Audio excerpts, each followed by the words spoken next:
So yung baka niya mga kaganaboy, nabili din natin. 7.7 din po ang bili ni Kabiyahing Roger, pero ito po, di ba? Tumimbang po ng 467. Oh, 77,467 po sa live weight. Sana man yung sa'yo, Dong. Pinakilo din ni Dudong yung sa kanya para po matingnan natin talaga sa kiluhan. Kung accurate nga po talaga yung kiluhan nila dito. Kani? Ayan po, mga kaganabuhay, 77K din ang bili ni Kabiyahing Roger. Ayan siya, oh. Oh. 77,000. Ilan kaya ang live weight nito? Kasi pareho lang po ang bili ni Kabiyahing Roger. Ito, Kabiyahing Roger, ang taas ng baka na to. Yun kasi pandak. Oh. Bandaan nilang baka na yan. Sa'yo yan, sa akin yun. Oh, sige, sa akin ito mga kaganabuhay. Alam nyo ba? Tingin ninyo, mas mabigat ba ito? O mas magaan yun? Ano ba? So, dito na sa akin yung, yung papel mga kaganaboy kasi pinakilo pala ito kanina. O, kayo, saan ang mas mabigat? O, ito ngayon ang magsasabi ng katotohanan.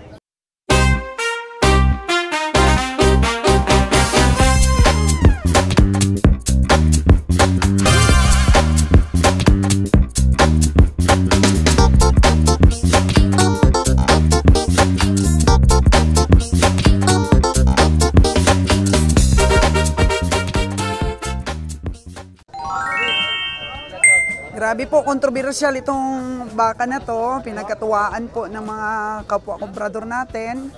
So, grabe. Hindi umabot ng 500 kilos. Ang tingin talaga ng iba, 500 kilos pataas na live weight. Pero madaya po yung baka na to. Sabi ni Kabiyahing Roger, malaki. Ano, madaya? Oh, maliit. Magaan. Magaan lang siya. Ha? Madaya, ano? Oh, madaya talaga. Dinayon pa rin ni Roger yung tawad niyang 78 yata yun? 77. Oh. Hindayon nga po ni Kabiyahing Roger pero ayaw niya maniwala sa kilo eh. Gusto niyang i-insist na 510 kilos pa rin sa tingin niya. Pero maliit ang baka na to.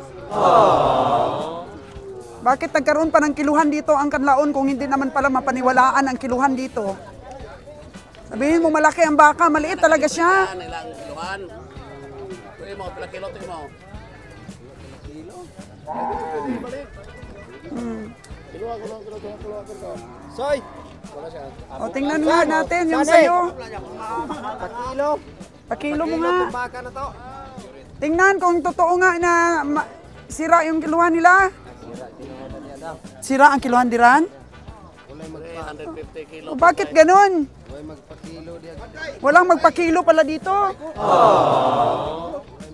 Dapat ayusin ang kanlaon yung kanilang kiluhan kung ganun yung reklamo ng lahat dito na ano daw. Sige, kapatid mo, ano rin. Eh hindi maganda yun, yung sabi-sabi nila dito na hindi mapagkatiwalaan yung kiluhan. Ayaw nilang magpakilo live weight dito.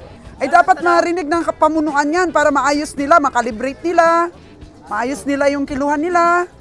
Para magkaroon ng tiwala dito ba yung mga komprador, mga ahinte sa kiluhan. Nagkamali lang yung ano nyo, estimate sa kilo. Sabihin nang sira yung kiluhan o baka nga talaga mga kagandang buhay, may diferensya. Kaya sana marinig po ito ng pamunuan dito sa Kanlaon kung totoo nga talagang di mapagkatiwalaan yung kiluhan nila. Maganda yun ha. Nagkakaroon ng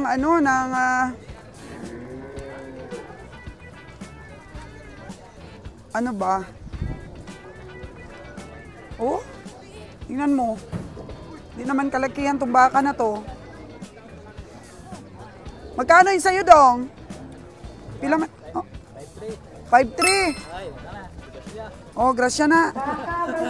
5.3. Tawad mo. Tawaran mo ah. 4.7. Ano tawad ng iba?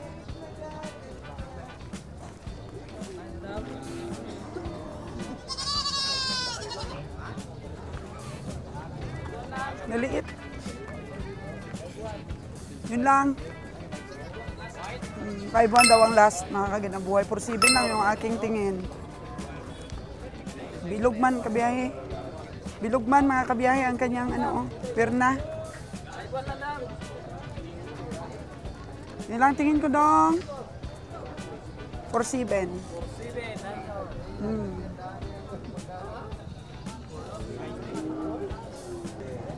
Oh, ito mga kagandang buhay, hindi alam ni Kabiang Roger na tinawaran ko na.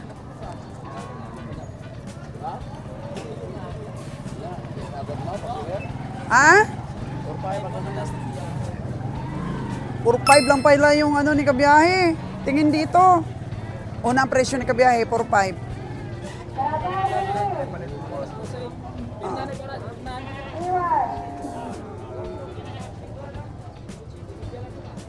Sa akin kasi panapat na. Pag sinabi kong 4.7, wala nang dagdag. Kabiyahe kasi, unang presyo niya, ganon.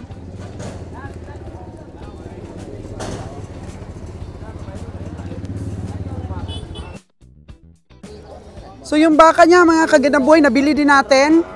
7.7 din po ang bili ni Kabiang Roger. Pero ito po, di ba? Tumimbang po ng 4.7, 4.67. O, 77,467 po sa live weight. Sana naman yung sa'yo, Dong. Pinakilo din ni Dudong yung sa kanya para po matingnan natin talaga sa kiluan.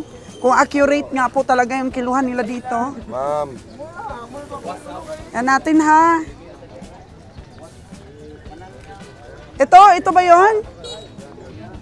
Kani? Ayan po mga kagandang buhay, 77K din ang bili ni Kabiang Roger. Ayan siya oh. Oh. 77,000. Ilan kaya ang live weight nito? Kasi pareho lang po ang bili ni Kabiang Roger. Ito, Kabiang Roger, ang taas ng baka na to. Yun kasi pandak. Ito ang taas. 77,000 din po ang bili ni Kabiyahe. Yun kasi mga kagandang buhay, ano yun? Mababa. Mababa siya. Pero para sa akin po, mga kagandang buhay, mas mabigat po ang timbang nito. Oo, mas gusto ko po ang barug o ang tindig po ng baka na to sa 77K.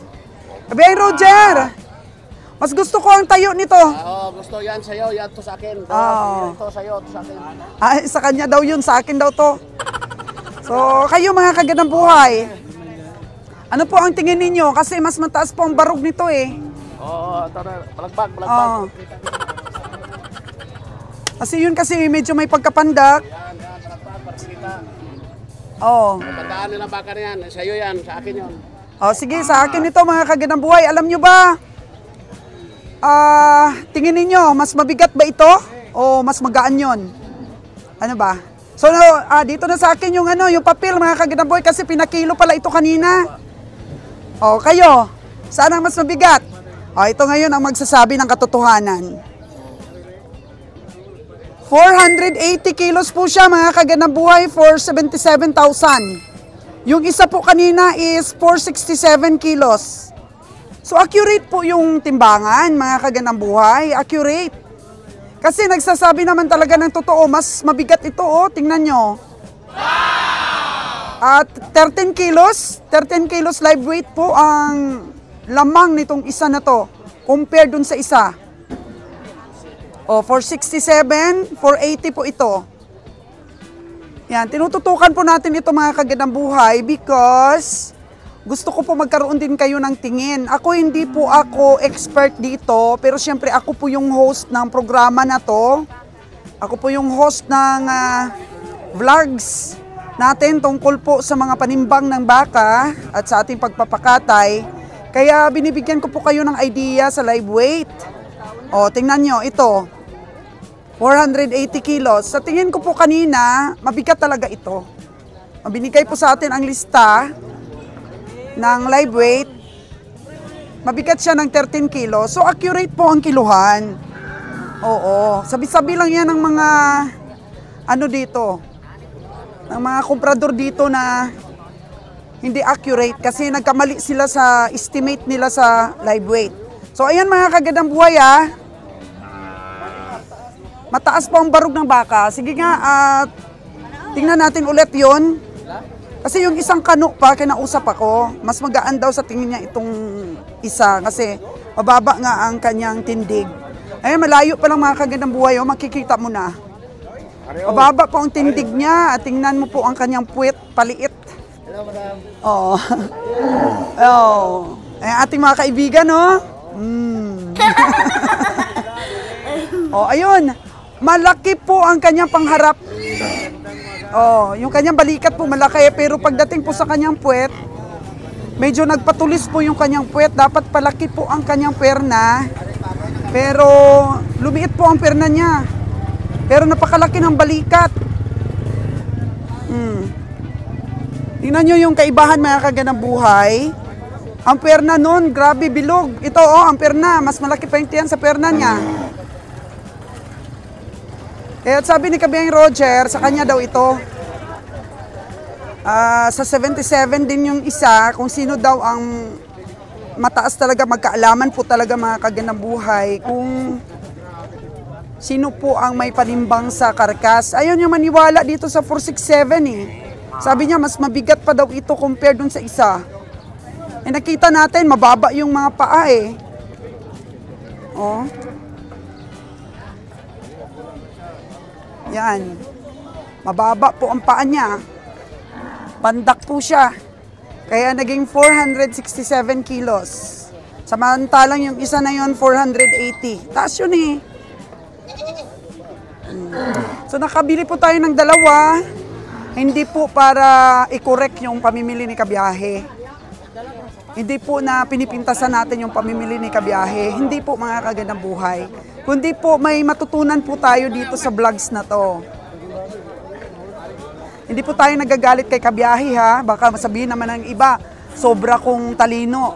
Yung atin lang, tinututukan natin para matuto din ng iba tumingin. Kagaya sa akin, natuto ako ngayon. Oh, tingnan nyo po ang perna, mga kagandang buhay, compare dun sa isa. O pag gano'n natin, hindi nakikita yung tiyan niya, no? Yun kasi, pag tinutukan natin kanina, mas mahabog yung tiyan. Ito, ang laki ng perna, mga kagandang buhay, o perna pa lang. Yan po ang dahilan na mas mabigat po ito ng 13 kilos. 467 versus 480. Oh, di ba? So, sa susunod, mga kagandang buhay, pag natapos na po itong katayin, reveal po natin yung kilo po talaga sa karkas. Oo. Sana may matutunan po tayo sa vlogs natin ngayon. Sa pagtingin po ng live weight. Tuwang-tuwa po ang inyong kagandang buhay. Dahil yung mga ahinti po natin dito, sports lang po. Nagbibigay sila ng mga sipat nila at tansya nila. So much for this cow. Tutukan natin ulit, baka may mabili pa si Kabiyang Roger. No, boss, no, may matutunan tayo sa ating pamimili sa live weight. Actually, hindi live weight yung ano eh, yung pamimili eh. Pinakilo nila pero estimate pa rin yung pagbili. So yung 467 na yun, dinivide ko po, 167 na po yung patak ng live weight nun. 167 pesos na. Ano na yun, pariho na po yun ang bili dun sa 700 kilos ni Kabiyang Roger, na which is dapat 155 lang yung bili pag mga ganun po na panimbang, 155 lang. So baka lugi is waving po sa ating nabiling dalawang 77. Tingnan natin, mga kagandang buhay. Ang importante po, may natutunan tayo every vlogs po natin dito sa mga paradahan. Sports laang po.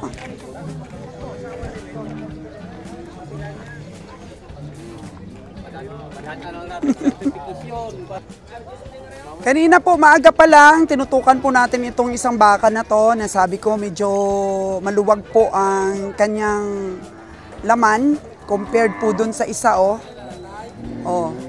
Pag naglakad po siya, parang nagwi-wave po yung kanyang tiyan at ang kanyang puwerna. Oh, medyo nagwi-wave siya. Oh. Oh, compared po dun sa isa, oh. Yun, sulit talaga yun. Oh, magkano kaya ang presyo nito? Kabiyang Roger, magkano ang presyo nito? 6'8"? 6'8" ko na ito. Hay yung isa. Asong isa man? Ito, oh. Dot. Kinira naman yung baliga. 6'8". Dong, pila ko na dong, oh.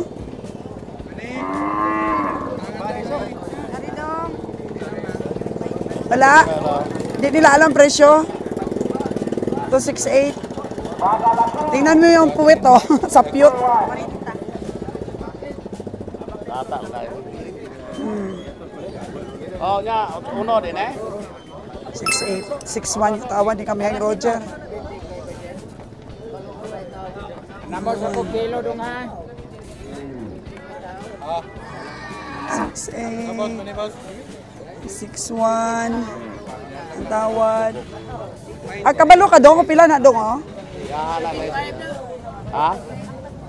85 ka di. 85. 87? 85. 85 pala po ito. 75 ko no. Ha? 75. 75. Ha? 75. Ito 6'8". Ang manay nga isa, itong mahal ko. Ito yung kursunada ko, oh. Bakit? Kasi masiksik ang laman niya at mas bilog siya, hindi siya tiyanon. Diba? Oh. Kanina pa lang na umaga pagpasok ko, mas gusto ko ito.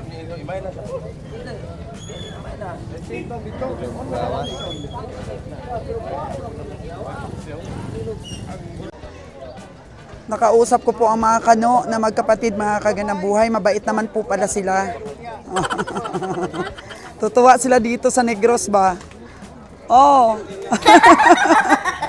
Tingin-tingin din sila mga kaganang buhay sa aming nabiling 77,000. Excited na rin po sila na malaman po ang karkas nito. Tingnan niyo po mga kaganang buhay. Kapwa kompradora. Oo. Sabi nila, i-broadcast mo yan, madam, ang ano ha, ang karkas weight niyan, yung resulta sa katay niyan. I-broadcast mo yan, madam, para at least may idea din kami. Kasi si Kano, ang tingin niya kanina is 540 kilos. Kay Kabiyang Roger, 410. Ako lang po yung nag-400 dito, nag-480. So, sabi nila, i-broadcast natin ito after ng katay. Para po sa kaalaman din nila, para sa resulta din, gustong-gusto nilang malaman. So, ayan, mabili kaya natin ito, 6'8". 6'1 po yung tawad di kabiyahe at yun po ay 75,000 daw po ito. Porsanada ko yun. Pero dapat lang mga 65 lang dapat yun.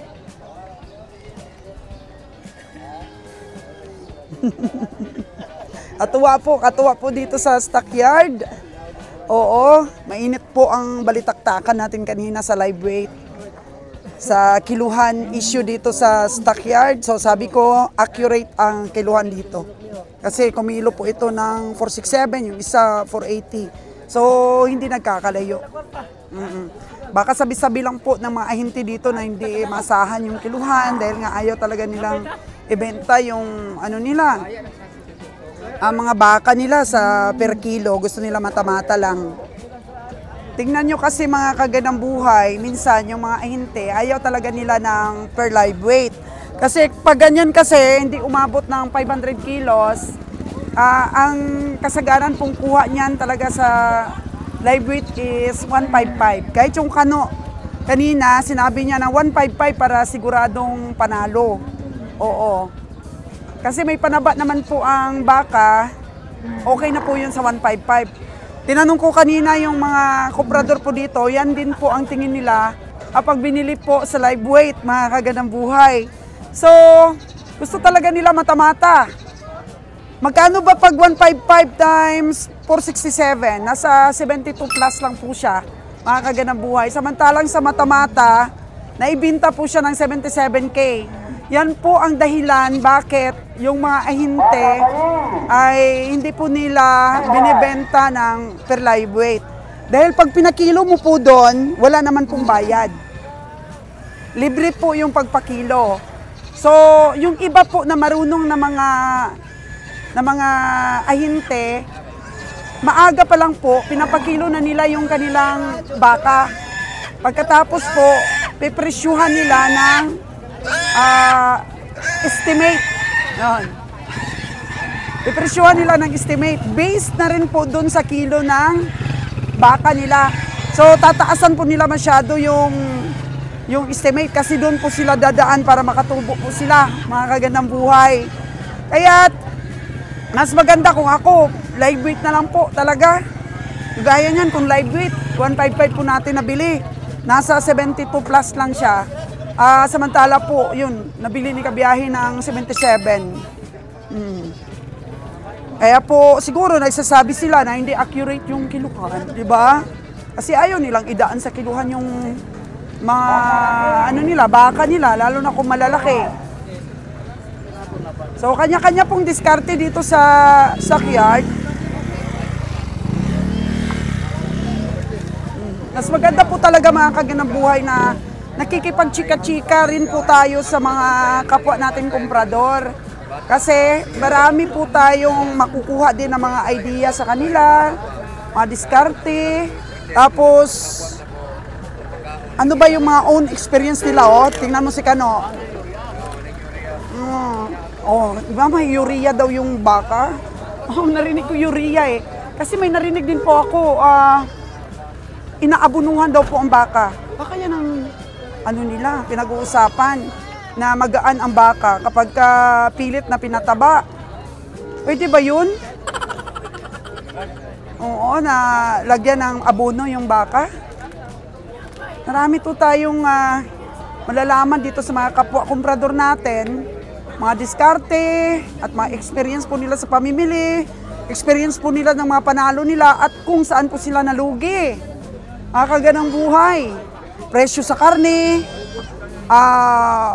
mga kagandang buhay, yung mga presyuhan ba, gagaya niya sa kanya, sa mall siya nagsusupply. Kaya ang dami nating malalaman at matutunan. Kagaya din kay Steve. Meron po si Steve na sariling lamisa. Kaya yung mga Kano, nako, talagang gusto nila dito. Masaya sila, mga Kano. Masaya ka rin ba? May Kano dito? Ha? Yan, nagsasabi na totoo si Steve, ha? Walang paligoy-ligoy dito, mga kagandang buhay sa stockyard. So, yung iba, ayaw nila na maraming komprador dito. Nang paligoy-ligoy yung iba dito. Pero kami ni Kabiyahing Roger, di mo naman talaga ma-avoid mga kagandang buhay. Sa bawat negosyo natin, may mga competitors. Siguro dahil nasanay na kami ni Kabiyahing Roger, mga kagandang buhay, sa aming negosyo. Kahit ano po yung negosyo namin, marami talagang competitors. Kaya kung hindi ka po matibay, madiskarte, ay tumba ka kapag ka maraming competitors. Kaya sa negosyo, kung alanganin ka mga kagandang buhay, huwag ka na lang magnegosyo. Kailangan buo yung loob mo. Ganon kami ni kagandang buhay ninyo at ni Kabiyahing Roger. Ganon kami pagdating sa negosyo. Minsan, nagkakainitan sa mga namin, ideas. Pero lang yan, mahaba na yung 5 minutes.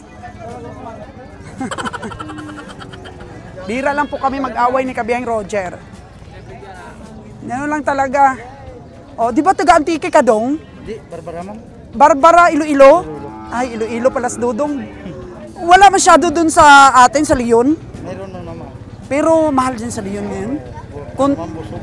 Busog din, kagaya dito. Pero mas busog pa doon. Mas busog doon. Pirte? Parang pinainom na para katay. Katay na nga ba? Ang kanilang diskarte. Pero hindi naman binabiyahe ng malayo. Hindi, ruwas lang. Ruwas lang, kaya pwede na makatayin agad, no? Sa amin kasi hindi pwede, Luzon pa eh. Matutumba ang ating mga baka. So ayun po, chikahan natin ngayon, mga kagandang buhay. Dami tayong matutunan, sabi ko sa inyo eh. Dami tayong matutunan sa ating mga kapwa komprador eh.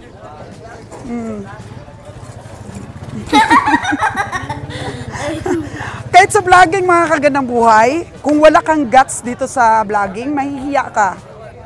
At saka matatakot ka sa mga sipa ng baka. Pero sa vlogging kasi, kailangan mo rin ng tibay ng loob, lakas ng loob, at saka diskarte din. Kung paano tayo makaka-film, anong mga issues and concern po yung dapat nating sabihin dito sa ating mga vlogs para may matutunan ang ating mga viewers. Kaya't laban lang po tayo sa lahat ng antas ng buhay natin at sa kanegosyo. Kabiyahe Roger! Goods, goods!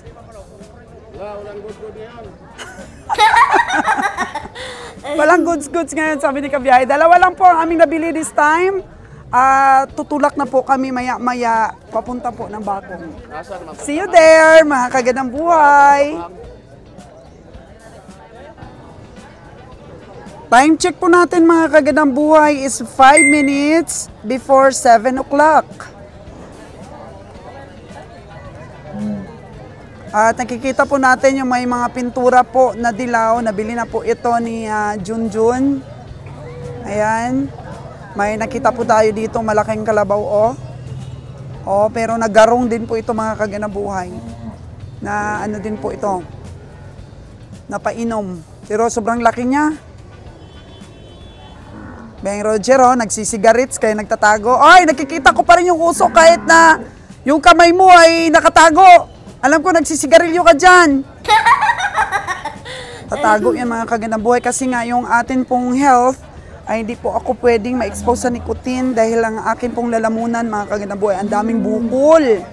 Daming mga nodule po. Kaya ngayon, medyo maganda po ang aking buses dahil nga nasa medication po ako. Pero dapat dahan-dahan lang po ang pagsalita. Pero ganun pa rin po Di pa rin siya dahan-dahan dahil yan po ang ano natin ba na nasanayan. Uy, grabe yung nabili ni Tuto Sulit-sulit na baka yung nabili ni Tuto Wow, kasi maaga pa siya dito. Grabe. Busog pa ako, oy. Gamay-gamay ito usa. Magkano to ga yung naguyod na puti? 6.5 yung nabili? Grabe, ang mura naman nun. Grabe. 6.5 daw po yun, yung puti na yung nagiguyod. Nabili po ni Tuto. Ewan ko lang kung totoo.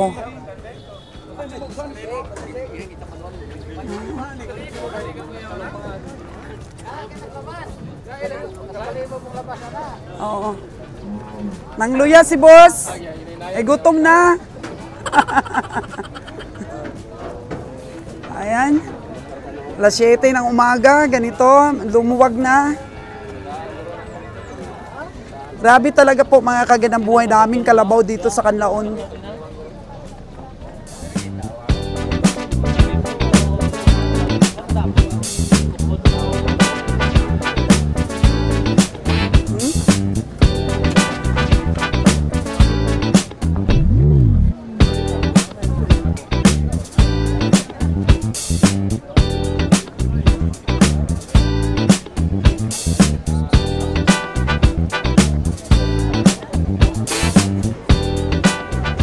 Dito po tayo kumukuha ng permit.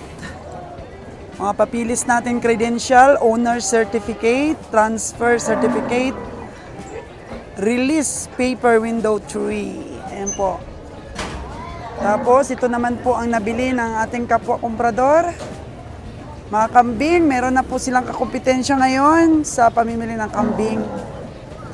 Oo. Actually, kahit saan kang field, marami talagang kakompetensya, buy and sell. Kaya sa mga kababayan ko dito sa Negros, magsipag po sa pag-alaga ng mga hayop. Dahil para po sa atin ito, marami pong namimili dito. Kasi sa dami ng stockyard dito sa Negros, mga kagandang buhay, kung masipag lang po kami, napuntahan lahat yun. Mabilis pa rin pong makabili ng hayop. Yung iba kasing mga komprador dito lang sila pumupunta sa mga malalapit na stockyard. Di po sila nagre-risk doon sa malalayo. Pero kami po nagre-risk. Yung iba hindi na sila nakakaabot ng Bakong dahil mula po dito sa Canlaon, nasa 4 hours drive pa pag may karga kang hayop. Yan po si Bus Atong. Kahit na mahigit na po siya 80 years old, grabe pa rin po ang tanda niya sa pagbili ng mga kambing at mga hayop mga baka. So marami po ang umiiling-iling talaga dito sa stockyard. Si Kabeheng Roger daw talaga kahit ayawan po ng iba yung mga hayop ay napakatapang bumili. Kasi nga hindi mo po mababali si Kabeheng Roger. May sarili po siyang tingin sa panimbang ng baka. Tumatama naman po pero bawi-bawi lang. Minsan di rin po tumatama. At kahit ano pa po ang gawin ko na na mula pa noon, pagka ginusto niya, gusto niya po yun. Kaya lagi pong agresibo si Kabeheng Roger sa mga kaginabuhay, sa mga business ventures namin. So nag-aasinso po ang isang business kung agresibo po ang isa naman po ay hold. Yan po ang ginagawa. So sa amin pong mga negosyo, si Kabeheng Roger po ay punong-puno ng energy, punong-puno ng mga ideas. Pero si Kagandang Buhay po ninyo ang laging nagpapakalma. Yun. Tandaan nyo po ang aking tips sa inyo pag kayo po ay nagpuput up ng business. Kung ang partner po ninyo ay very aggressive, sunggab lang po ng sunggab sa mga desisyon, kailangan ang partner po ay marunong magpakalma ng sitwasyon. Marunong mag-hold, mga Kagandang Buhay, ng emotion. Para po hindi sugod agad. Napag-iisipan pa pong mabuti bago po itira ang mga tirada. Tandaan nyo po mga Kagandang Buhay ha. Kailangan kung agresibo po ang partner nyo, wait lang muna, wait lang. Pwede ba yan sa next month na lang? O next week? Kasi mayroon po mga desisyon si Kabeheng Roger, gusto niya kaagad ipatupad. Now na! Mahirap kasi yun mga Kagandang Buhay, yung hindi pinag-iisipang maigi. Pero yung karisma po ni Kabeheng Roger, alam naman natin, hindi yan kaya rin ng iba. Meron din siyang katangian na sa kanya lang. Oo. At yan po ang magandang combination namin. Kaya po sa lahat ng mga negosyo namin pinapasok, pag pinagtiyagaan lang, nagbubunga po ng maganda. Kaya yan po ay tips mula kay Sols Kagandang Buhay. Kung ang partner nyo ay aggressive, ikaw po ang tagapagpakalma niya. Kalma lang, kalma. Huwag tira ng tira. Pag-isipan muna. Yan.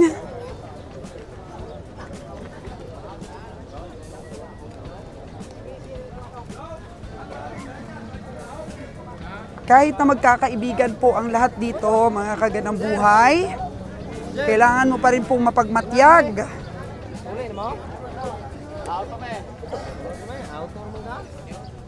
So, ang paniwalaan mo lang po dito ay yung sarili mong diskarte. Kasi baka po nagmamatsyag din ng iba sa'yo sa mga diskarte mo. So, kailangan,